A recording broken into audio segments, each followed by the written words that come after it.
जय माता दी। भक्तों, आइए श्रवण करते हैं शुक्रवार की व्रत कथा।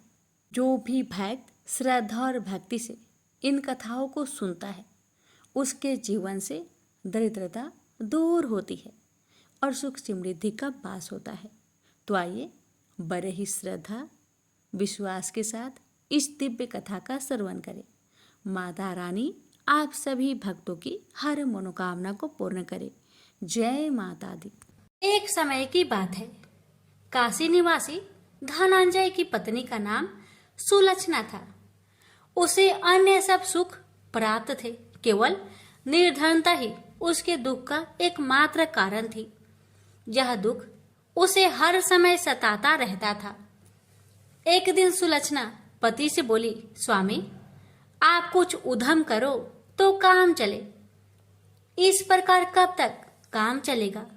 सुलक्षणा की बात धनंजय के मन में बैठ गई और वह उसी दिन विश्वनाथ शंकर जी को प्रसन्न करने के लिए बैठ गया और कहने लगा, हे देवाधिदेव विश्वेश्वर, मुझे पूजा पाठ कुछ नहीं आता है, केवल आपके भरोसे बैठा हूँ।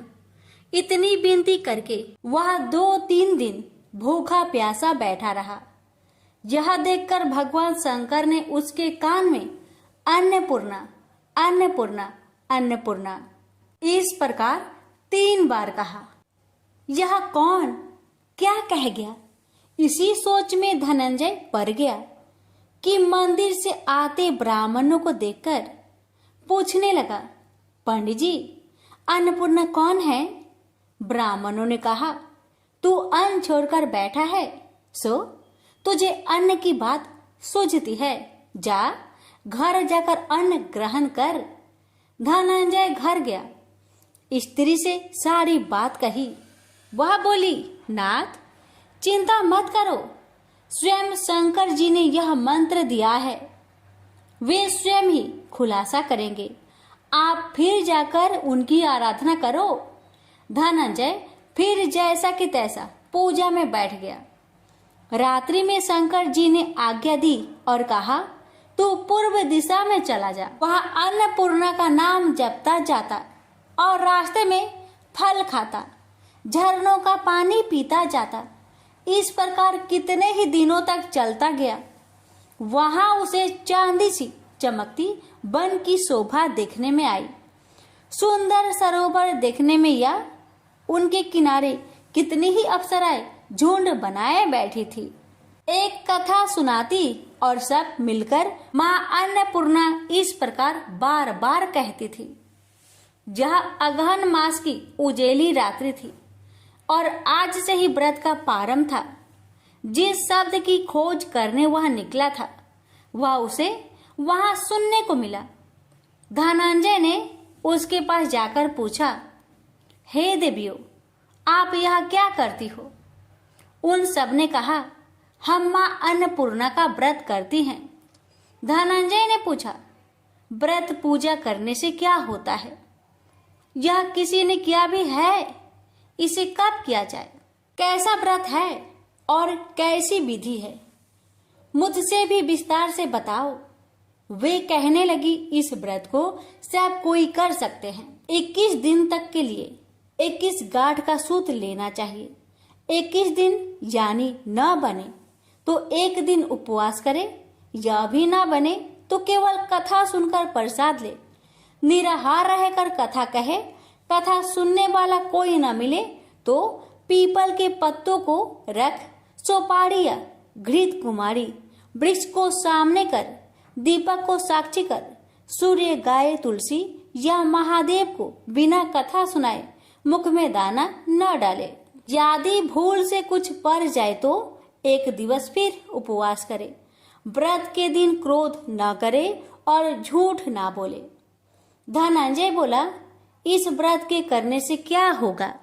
वे कहने लगी, इसके करने से अंधों को नेत्र मिले, लुल्लू को हाथ मिले, निर्धन के घर धन आए, बाझिन को संतान मिले, मूर्ख को विद्या आए।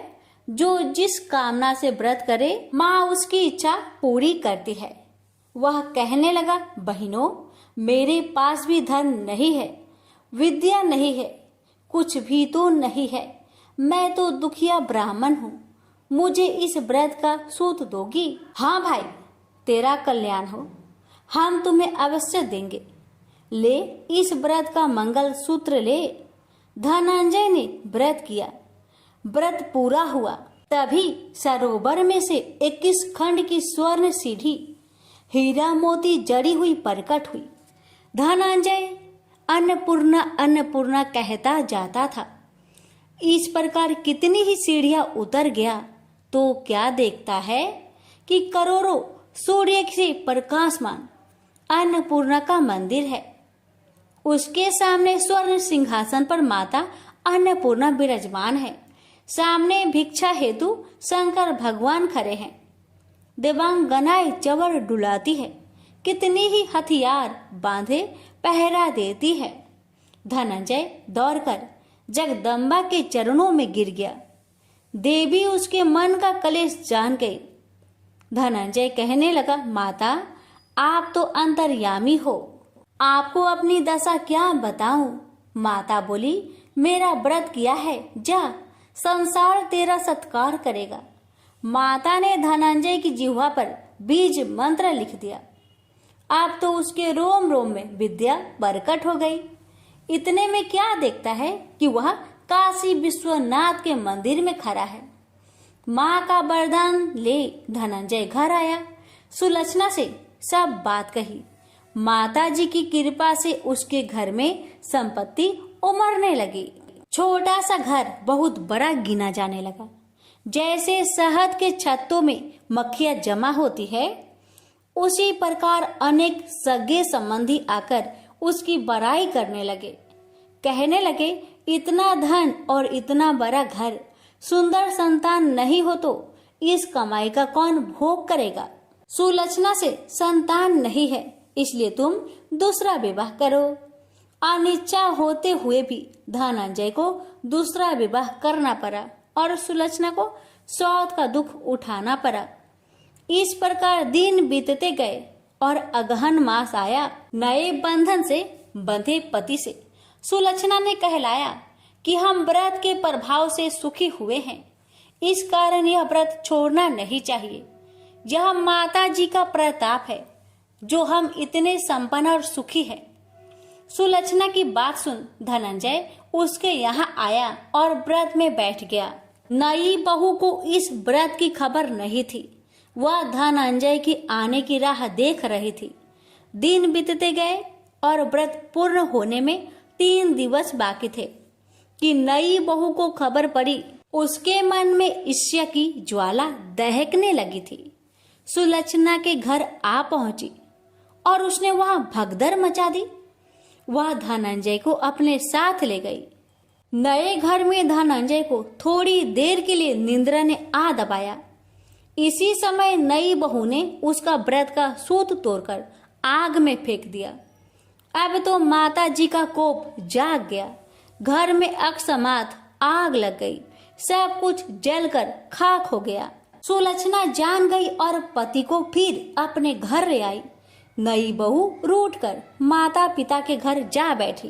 पति को परमेश्वर मानने वाली सुलक्षणा बोली, नाथ घबराना नहीं, माता जी की कृपा अलौकिक है।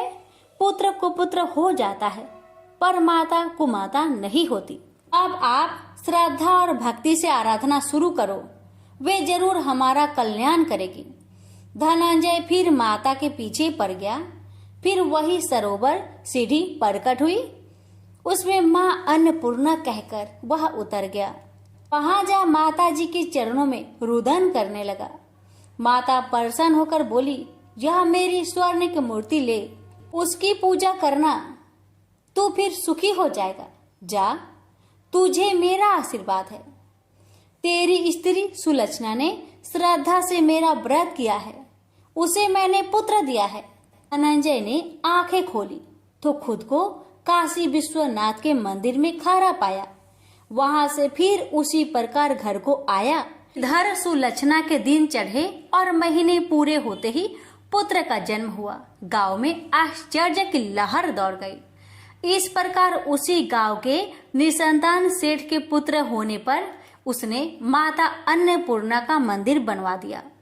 उसमें माता जी धूमधाम से पधारी, यज्ञ किया और धनंजय को मंदिर के आचार्य का पद दे दिया। जीविका के लिए मंदिर की दक्षिणा और रहने के लिए बड़ा सुंदर सा भवन दिया। धनंजय स्त्री पुत्र सहित वहां रहने लगा। माता जी के चढ़ावे में भरपूर आमदनी होने लगी। उधर नई बहू के पिता के घर डाका पड़ा, सब लूट गया। वे भीख मांगकर पेट भरने लगे। लक्षणा ने यह सुना तो उन्हें बुला भेजा, अलग घर में रख लिया और उनके अन्न वस्त्र का प्रबंध कर दिया। धनंजय, सुलक्षणा और उसका पुत्र माता जी की कृपा से आनंद से रहने लगे। माता जी ने जैसे इनके भंडार भरे वैसे सबके भंडार भरे। हे माता, अगर आपकी कथा कहने में हमसे कोई गलती हुई हो उसे क्षमा करना और अपने सभी भक्तों की सभी मनोकामना को पूर्ण करना। प्रेम से बोलिए अन्नपूर्णा माता की जय। हर हर महादेव, माता पार्वती की जय। मनोहर एक प्राइवेट फर्म में साधारण पद पर कार्य करता था। जितना वेतन मिलता था उसमें घर खर्च मुश्किल से ही पूरा हो पाता था। यही कारण था कि वह धन का यथोचित संग्रह नहीं कर पाया। उसने इतना अवश्य किया था कि अपनी लड़की रचना को अच्छी शिक्षा दिलाने में लापरवाही नहीं बरती थी। रंजना जितनी खूबसूरत थी उतनी ही गुणवान व बुद्धिमान थी। समय के साथ साथ उसने यौवन की दहलीज पर कदम रखा।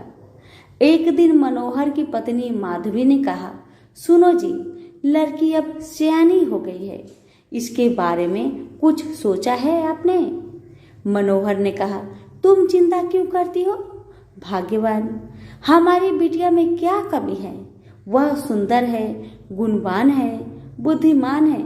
इसका हाथ मांगने के लिए तो लड़के वाले की लाइन लग जाएगी, तुम देखती रहना। लेकिन माँ तो माँ ही होती है। उसे बदलते समय का अनुभव भी था। वह जानती थी कि दहेज की समस्या के दिन प्रतिदिन बढ़ती ही जा रही है और दहेज ना देने पर तरह तरह के घटने वाली दुर्घटनाओं से भी वह परिचित थी। समय का चक्र निर्वाध गति से चलता रहा। रंजना ने शिक्षा भी पूरी कर ली। उसने बीए प्रथम श्रेणी से पास करके घर में खुशियां ला दी थी। लेकिन माँ को तो बस एक ही चिंता थी, किसी भी तरह रचना के हाथ पीले हो जाए। पिछले कुछ दिनों में मनोहर को भी रंजना की शादी की चिंता सताने लगी थी और वह योग वर की तलाश में जुट गया था। वह जहां भी जाता दहेज की मांग मुंह बाए खरी मिलती। सीधा साधा मनोहर दुनियादारी से परिचित था। उसने तो यही सोचा था कि उसकी लड़की की शादी उसके गुण व रूप के कारण कहीं भी हो जाएगी। लेकिन जब वास्तविकता सामने आई तो वह भी हताश हो गया। एक दिन मनोहर ऑफिस में अपनी सीट पर मुंह लटकाए बैठा था। तभी उसकी सहकर्मी धन सिंह उसके पास आया और पूछा, मनोहर क्या बात है, मुंह लटकाए क्यों बैठे हो? सब कुछ ठीक ठाक तो है ना? मनोहर ने अपनी सारी समस्या उसके सामने रखी तो वह बोला, आजकल माँ वैभव लक्ष्मी के काफी चमत्कार सुनने में आ रहे हैं। चारों तरफ उन्हीं की जय जयकार हो रही है। सुना है माँ वैभव लक्ष्मी हर समस्या का समाधान चुटकियों में ही कर देती है। मेरा तो कहना है कि तुम भी उनकी शरण में चले जाओ। बिटिया के लिए योग वर खुद ब खुद तुम्हारे द्वार पर आ जाएगा। धन सिंह की बातों से मनोहर का विवेक जाग उठा और उसने पत्नी सहित माँ वैभव लक्ष्मी के 21 शुक्रवार तक व्रत रखने का संकल्प लिया। व्रत के दिन पति पत्नी माँ का ही गुणगान करते रहे और शाम को पूजन कर भोजन करते हैं। इस तरह जब 7वें शुक्रवार का व्रत था, उसी दिन उसकी फर्म का मालिक सेठ दीनदयाल उसके घर पहुंचा। उन्हें देखकर पहले तो मनोहर चौंका, फिर आओ भगत में जुट गया। सेठ दीनदयाल ने मनोहर से कहा, मनोहर बुरा न मानना, तो मैं एक बात कहूँ, मनोहर ने कहा, आप भी कैसी बातें करते हैं सेठ जी, आप तो बस आदेश करें। सेठ दीनदयाल ने कहा, तुम्हारी बेटी रचना मुझे और मेरे लड़के राजेश को बहुत पसंद है। मैं चाहता हूँ कि इन दोनों की शादी कर दी जाए। तुम्हें कोई आपत्ति हो तो मुझे कहो। मनोहर को कानों से सुने शब्द पर विश्वास नहीं हुआ। अपनी प्रसन्नता को मन में दबाते हुए बोला, सेठ जी, कहा आप राजा भोज के सामान और कहा मैं गंगू तेली जैसा। आपके सामने मेरी हैसियत ही क्या है। सेठ दीनदयाल ने उसकी बात को भांपते हुए कहा, मनोहर, तुम किसी प्रकार की चिंता मत करना। यह शादी दहेज के बिना होगी। बस मुझे तो रचना जैसी गुणवान लड़की ही चाहिए। मनोहर और उसकी पत्नी माधवी ने इसे माँ का ही चमत्कार माना और एक दूसरे की तरफ देखते हुए स्वीकृति दे दी। फिर रचना की शादी बड़े धूमधाम से हुई, जिसे देखकर सभी तंग रह गए। शादी के बाद मनोहर और उसकी पत्नी 21 शुक्रवार व्रत पूरे किए। व्रत के अंतिम दिनों दोनों ने 21 कन्याओं को भोजन कराया तथा माँ वैभव लक्ष्मी का विधिवत पूजन कर व्रत कथा की 21 पुस्तकें माँ के श्रद्धालु भक्तों में बांटी। माँ की कृपा से मनोहर माधवी सुखपूर्वक रहने लगे। इधर 9 माह बाद रचना को पुत्र रत्न की प्राप्ति हुई। ये सब माँ के चमत्कार की बदौलत ही संभव हो पाया था। तो सभी मिलकर बोलिए, माँ वैभव लक्ष्मी की जय। कथा अच्छी लगे तो दूसरों को शेयर अवश्य करें। कथा। किसी गांव में अनेक लोग रहा करते थे और सभी अपने अपने कामों में मग्न रहते थे। किसी को किसी का चिंता फिक्री परवाह था ही नहीं। सब अपने से ही मतलब रखते थे। इसी कारण से भजन कीर्तन, भक्ति भाव, दया माया, परोपकार जैसे संस्कार कम हो गए। उस गांव में बुराइयां बढ़ गई थी। शराब, जुआ, रेस, व्यभिचार, चोरी, डकैती वगैरह बहुत गुना शहर में होता रहता था। इसके बावजूद उस गांव में कुछ अच्छे लोग भी रहा करते थे। ऐसे ही लोगों में शीला और उनके पति की गृहस्थी मानी जाती थी। शीला बहुत धार्मिक प्रवृत्ति की थी और उसका स्वभाव संतोषी था। उनका पति भी विवेकी और सुशील था। शीला और उसका पति कभी किसी की बुराई नहीं किया करते थे और प्रभु भजन में अच्छी तरह समय व्यतीत करते थे। शहर के लोग उनकी गृहस्थी की सराहना करते थे। देखते ही देखते दिन बीतने लगा, समय बदल गया।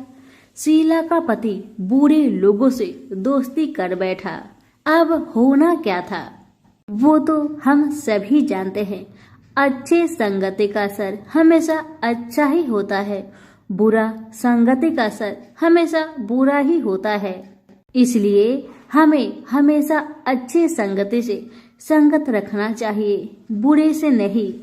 अब जब शीला का पति बूढ़े लोगों से दोस्ती कर बैठा, अब वह जल्द से जल्द करोड़पति बनने का ख्वाब देखने लगा। इसलिए वह गलत रास्ते पर चल पड़ा। फलस्वरूप वह रोडपति बन गया।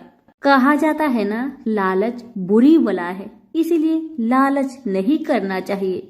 अपना ईमानदारी और मेहनत से आगे बढ़ना चाहिए।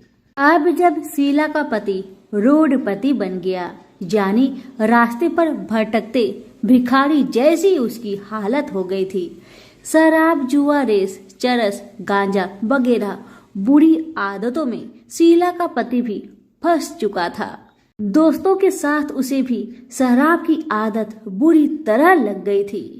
इस प्रकार उसने अपना सब कुछ रेस जुए में गवा दिया।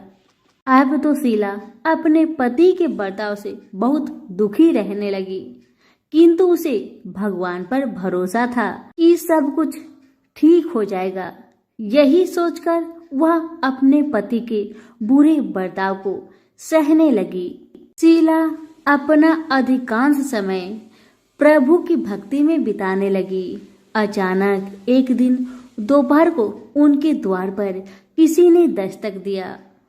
शीला ने द्वार खोलकर देखा कि एक माजी खड़ी थी। उनके चेहरे पर अलौकिक तेज निखर रहा था। उनकी आंखों में से मानो अमृत की वर्षा हो रहा था। उनका भव्य चेहरा करुणा और प्यार से छलक रहा था। उनको देखते ही शीला के मन में अपार शांति छा गई। सारी चिंता मिट गई। शीला के रोम रोम में आनंद छा गया। शीला उस माजी को आदर के साथ अपने घर ले आई। दुख का बात यह था कि शीला के घर में बैठाने के लिए कुछ भी नहीं था कि माजी को किस पर बैठाया जाए। बेचारी यह सोच विचार के उसने एक सकुचाकर एक फटी हुई चादर पर उनको बिठाया और शीला ने कहा, माजी, मेरे घर में और कुछ भी नहीं है जो मैं आपको बैठा सकूं, इसलिए माँ मुझे माफ करना, मैं आपको फटी हुई चादर पर बैठा रही हूँ। माँ तो शीला की बातों से मंद मंद मुस्कुरा रही थी। माँ तो शीला की हर कहानी को जानती थी कि उसका पति उसके साथ कैसा व्यवहार कर रहा है। बेचारी कितने दुख में है। शीला के बातें सुन माँ जी प्रेम भरी शब्दों से बोली, शीला, क्यों मुझे तुमने पहचाना नहीं? हर शुक्रवार को लक्ष्मी जी के मंदिर में भजन कीर्तन के समय मैं ही तो वहां आती हूँ। इसके बावजूद शीला कुछ नहीं समझ पा रही थी। फिर माँ जी ने कहा, तुम बहुत दिनों से मंदिर नहीं आ रही हो, अतः मैंने सोचा चलो मैं ही देख लेती हूँ। माँ जी के अति प्रेम भरे शब्दों से शीला का हृदय पिघल गया। उसकी आंखों में आंसू आ गए और वह बिलख बिलख कर जोर जोर से रोने लगी। शीला को रोते देखकर माँ जी ने कहा, बेटी, सुख और दुख तो धूप और छाव जैसे होते हैं। धैर्य रखो बेटी, धैर्य रखो। और तुझे क्या परेशानी है, मुझे सारी परेशानी बता दे। माँ जी के व्यवहार से शीला को काफी संबल मिला और सुख की आस में उसने माँ जी को अपनी सारी दुख की कहानी सुना दी। कहानी सुनकर माँ जी ने कहा, कर्म की गति न्यारी होती है। हर इंसान को अपने कर्म भुगतने ही पड़ते हैं। इसलिए बेटी तू चिंता मत कर, अब तू कर्म भुगत चुकी है। अब तुम्हारे सुख के दिन अवश्य आएगी।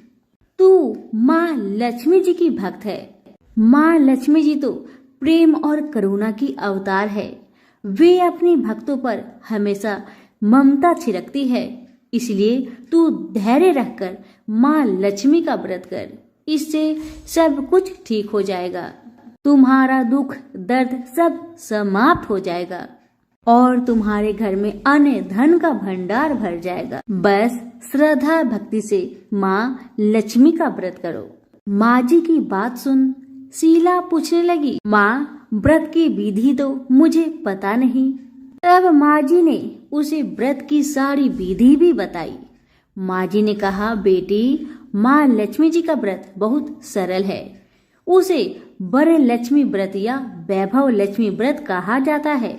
यह व्रत करने वाले की सब मनोकामना पूरी होती है।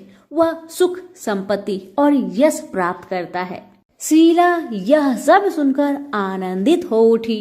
शीला ने संकल्प करके आंखें खोली तो सामने कोई नहीं था। वह विस्मित हो गई कि माँ जी कहाँ गई? अभी तो माँ जी मेरे सामने खड़ी थी। शीला को तत्काल यह समझने में देर नहीं लगी कि माँ जी कोई और नहीं, साक्षात माँ लक्ष्मी ही थी। दूसरे दिन शुक्रवार था।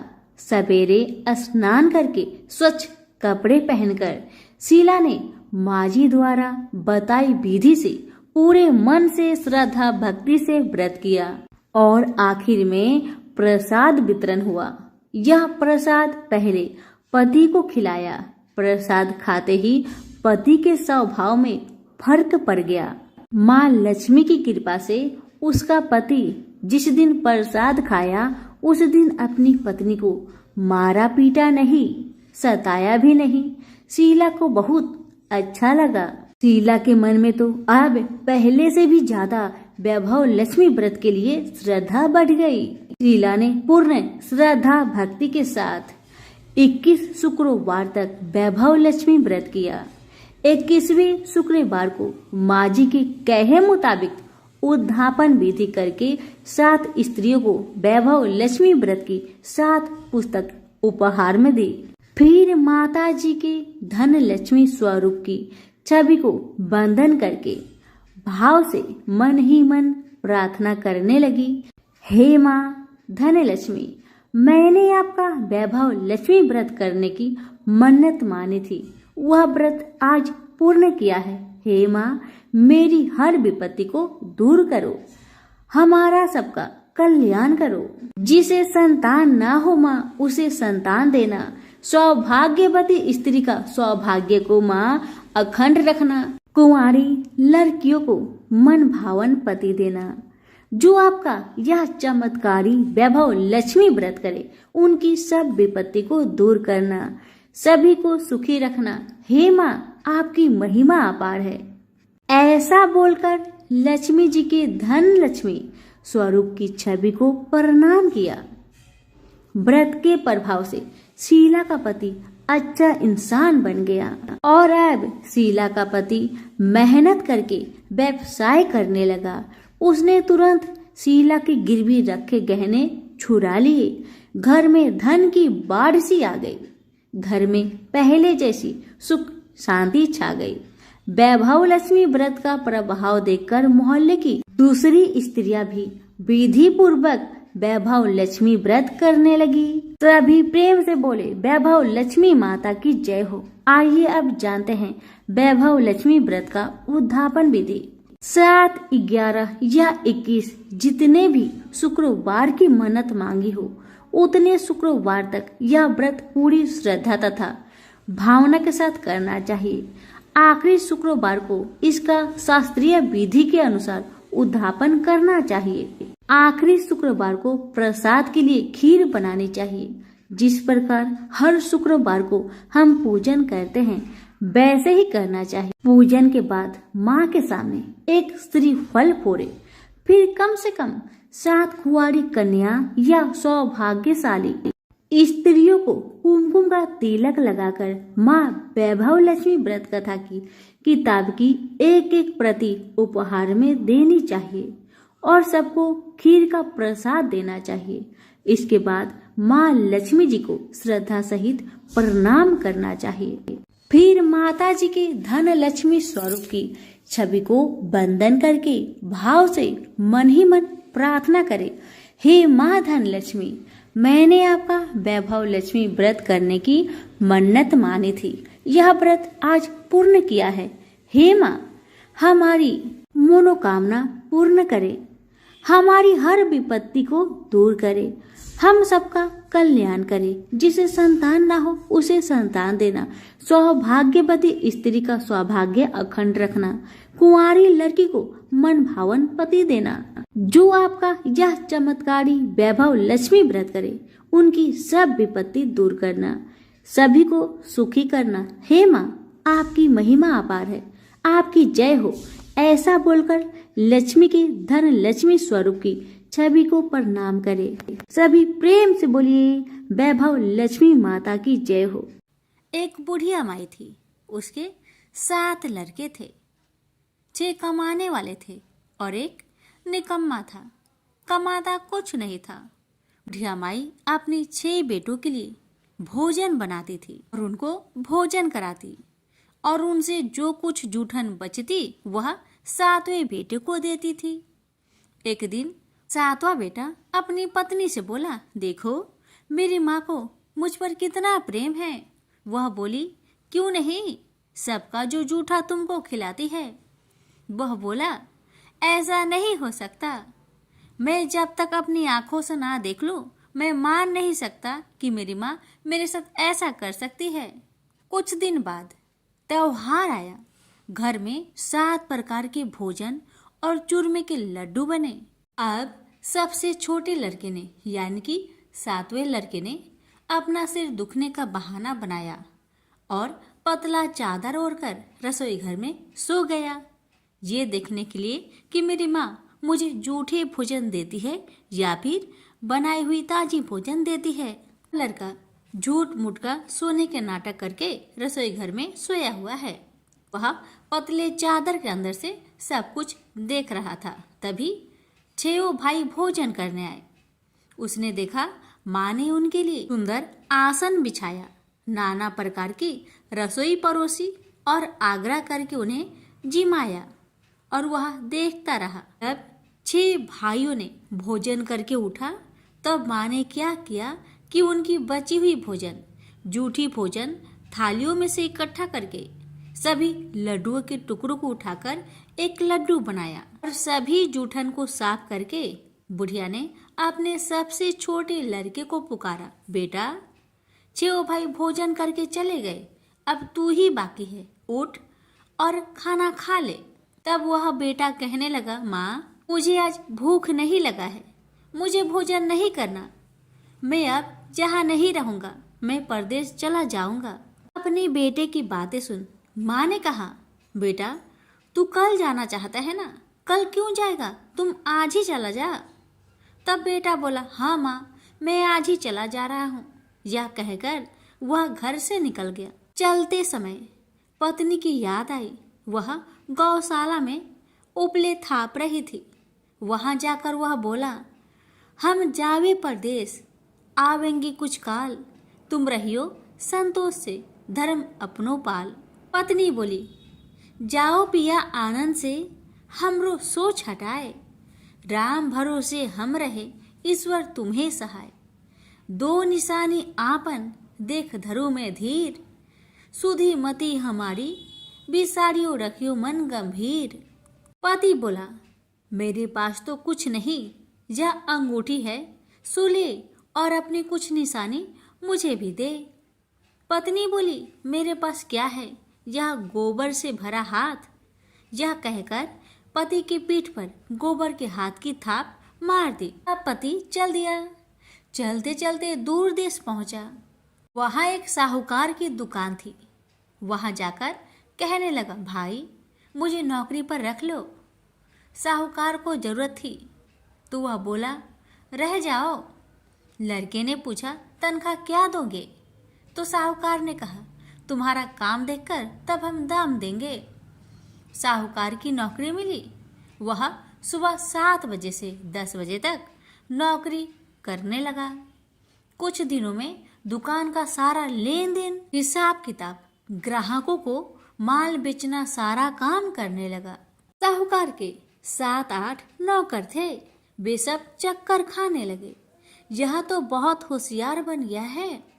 सेठ ने भी काम देखा और 3 महीने में ही उसे आधे मुनाफे का हिस्सेदार बना लिया। वह कुछ वर्ष में ही नामी सेठ बन गया और मालिक सारा कारोबार उस पर छोड़कर चला गया। इधर पति की अनुपस्थिति में उसकी पत्नी को सास ससुर दुख देने लगे।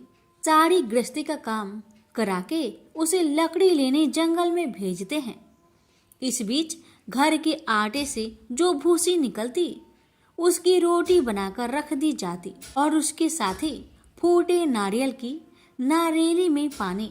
एक दिन वह लकड़ी लेने जा रही थी।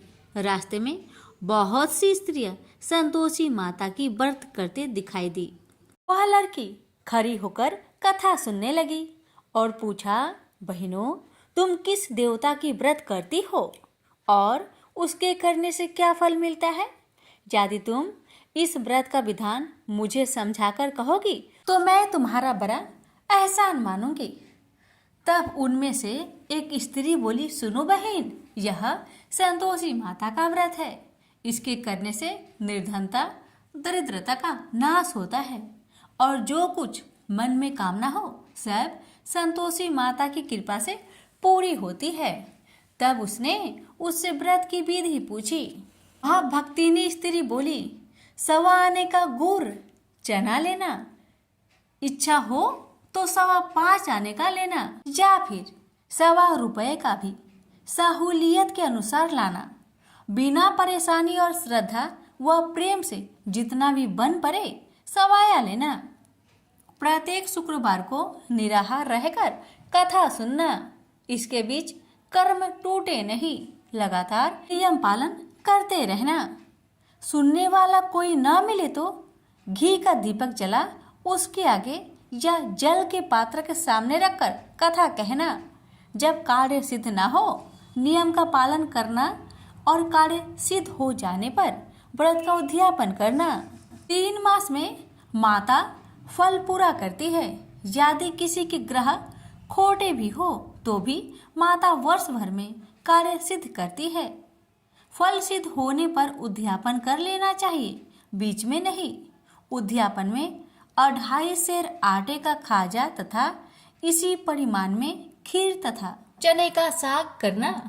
8 लड़कों को भोजन कराना, जहाँ तक मिले देवर जेठ भाई बंधु के हो, न मिले तो रिश्तेदारों और पास पड़ोसियों को बुलाना।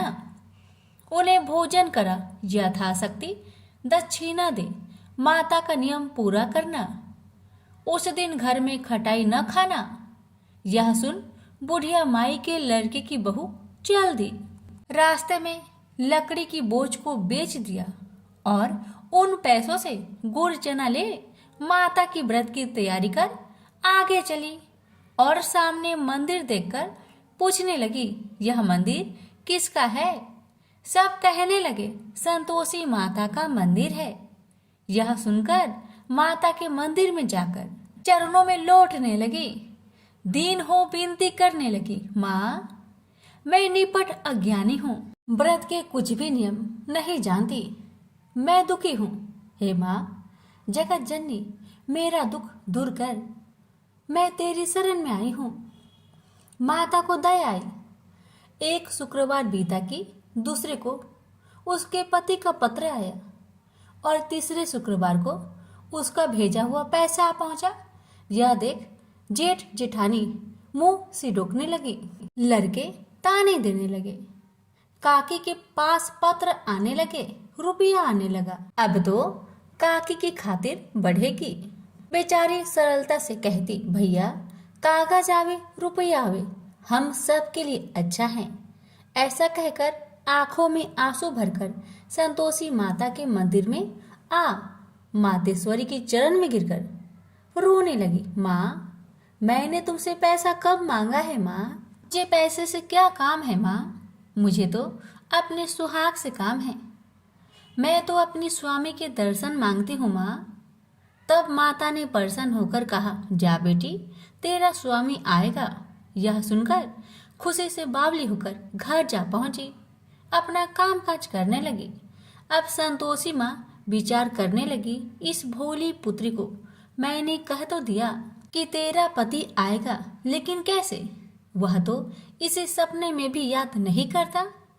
उसे याद दिलाने को मुझे ही जाना पड़ेगा। इस तरह माता जी उस बुढ़िया के बेटे के पास जा सपना में प्रकट हो कहने लगी, साहूकार के बेटे तुम सो रहा है या जागता है? वह कहने लगा, माता मैं सोता भी नहीं जागता भी नहीं, कहो क्या आज्ञा है? माता कहने लगी, तेरे घर बार कुछ है कि नहीं? वह बोला, मेरे पास सब कुछ है माँ, माँ बाप है, पत्नी है, क्या कमी है माँ? माँ बोली, भोले पुत्र तेरी पत्नी घोर कष्ट उठा रही है, तेरे माँ बाप उसे परेशान कर रहे हैं, वह तेरे लिए तरस रही है, तू उसकी सुधि ले। वह बोला, हाँ माता जी यह तो मालूम है, परंतु जाऊं तो कैसे? परदेश की बात है, लेन देन का कोई हिसाब नहीं है, कोई जाने का रास्ता भी नहीं आता, कैसे चला जाऊं? माँ कहने लगी, मेरी बात मान, सवेरे नहा धोकर संतोषी माता का नाम ले, घी का दीपक जला, दंडवत कर दुकान पर बैठ, देखते देखते तेरा सारा लेन देन चुक जाएगा, जमा का माल बिक जाएगा, साज होते होते धन का भारी ढेर लग जाएगा। माता की बात मानकर वह नहा धोकर संतोषी माता को दंडवत घी का दीपक जला, थोड़ी देर में देने वाले रुपए लाने लगे, लेने वाले हिसाब लेने लगे। कोठे में भरे सामान की खरीदारी नगद दाम में दे सौदा करने लगे। शाम तक धन का भारी ढेर लग गया। मन में माता का नाम ले चमत्कार देख प्रसन्न होकर घर ले जाने के वास्ते गहना कपड़ा सामान खरीदने लगा। यह काम से निपट तुरंत घर को रवाना हुआ। उधर उसकी पत्नी जंगल में लकड़ी लेने जाती है। लौटते वक्त माता जी के मंदिर में विश्राम करती है।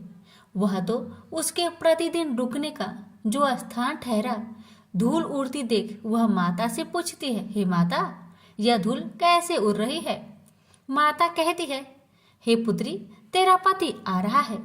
अब तू ऐसा कर, लकड़ियों के 3 बोझ बना ले। एक नदी के किनारे रख और दूसरा मेरे मंदिर पर, वह तीसरा अपने सिर पर। तेरे पति को लकड़ियों का गट्टर देख मोह पैदा होगा। वह यहाँ रुकेगा, नाश्ता पानी खाकर माँ से मिलने जाएगा।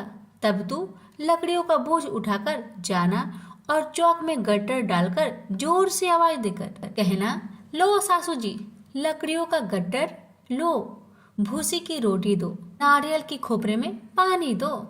आज मेहमान कौन आया है? माताजी बहुत अच्छा कहकर वह प्रसन्न मन से लकड़ियों के 3 गट्टर बनाई। एक नदी के किनारे पर और एक माताजी के मंदिर पर रखा। इतने में मुसाफिर आ पहुंचा। सूखी लकड़ी देख उसकी इच्छा उत्पन्न हुई कि हम यहीं पर विश्राम करें और भोजन बनाकर खा पीकर गांव जाए। इसी तरह रुककर भोजन बना, विश्राम करके गांव को गया। सबसे प्रेम से मिला। उसी समय सिर पर लकड़ी का गट्टर लिए वह उतावली सी आती है।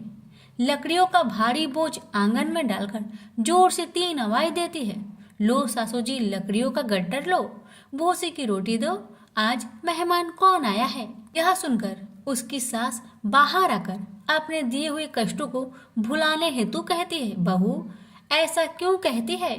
तेरा मालिक ही तो आया है। आ बैठ, मीठा भात खा, भोजन कर, कपड़े पहन, गहने पहन। उसकी आवाज सुन उसका पति बाहर आता है। अंगूठी देख व्याकुल हो जाता है और माँ से पूछता है, माँ यह कौन है? माँ ने कहा, बेटा यह तेरी पत्नी है। जब से तू गया है तब से सारे गांव में भटकती फिरती है। घर का कामकाज कुछ नहीं करती, 4 पहर आकर खा जाती है। वह बोला, ठीक है माँ, मैंने इसे भी देखा और तुम्हें भी। अब दूसरे घर की ताली दो, मैं उसमें रहूंगा। माँ बोली, ठीक है, जैसी तेरी मर्जी। तब वह दूसरे मकान की 3री मंजिल का कमरा खोल सारा सामान जमाया। एक दिन में ही राजा के महल के जैसा ठाट बाट बन गया। अब क्या था, बहू सुख भोगने लगी। इतने में शुक्रवार आया। उसने पति से कहा, मुझे संतोषी माता का व्रत उद्यापन करना है। पति बोला, खुशी से कर लो। वह उद्यापन की तैयारी करने लगी। जेठानी के लड़कों को भोजन के लिए कहने गई। उन्होंने मंजूर किया, परंतु पीछे से जेठानी ने अपने बच्चों को सिखाया, देखो भोजन के समय खटाई मांगना, जिससे उसका उद्यापन पूरा ना हो।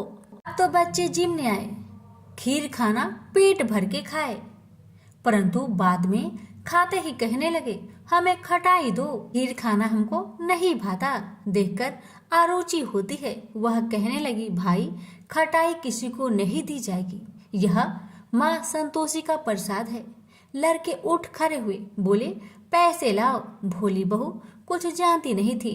वह उन बालकों को पैसे दे दिए। लड़के उसी समय हट करके इमली खटाई ले खाने लगे। यह देखकर बहू पर माताजी ने कोप किया। राजा के दूत उसके पति को पकड़कर ले गए। जेठ जेठानी मन माने वचन कहने लगे, लूट लूट कर धन इकट्ठा कर लाया है, अब सब मालूम पड़ जाएगा जब जेल की मार खाएगा। बहू से यह सहन नहीं हुआ। रोती हुई बहू माताजी के मंदिर गई। कहने लगी, हे माता, तुमने क्या किया? हंसाकर अब भक्तों को रुलाने लगी।